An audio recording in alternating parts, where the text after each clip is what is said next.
ಅಪ್ಪ ನೀನೊಂದು ಅನುಭವದ ಮಂಟಪ, ಅದನ್ನು ಹತ್ತುವ ಮೆಟ್ಟಿಲ ಯೋಗ್ಯತೆ ನಮಗಿರಲಿಲ್ಲಪ್ಪ.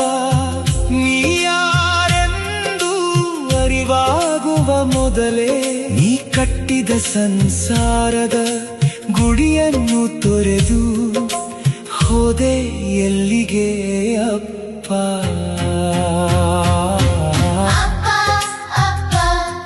ನೀ ಎಲ್ಲಿ ಹೋದೆ ಹೇಳಪ್ಪ. ಆ ಶಿವನಿರದ ಅಪ್ಪನ ಗುಡಿಯ ಮನೆ ನಮಗೂ ಬೇಡಪ್ಪ.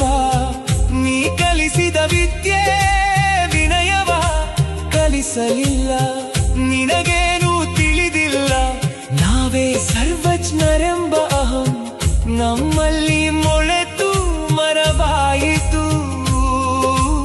ಈಗ ನೀನು ಏನೆಂದು ಅರ್ಥವಾಗಿದೆ, ಆದರೆ ನೀನಿಲ್ಲ. ನೀ ಕಟ್ಟಿದ ಅರಮನೆಯಲ್ಲಿ, ನೀ ಇರಬೇಕಾದ ಗುಡಿಯಲ್ಲಿ. ನೀ ಎಲ್ಲಿ ಹೋದೆ ಹೇಳಪ್ಪ.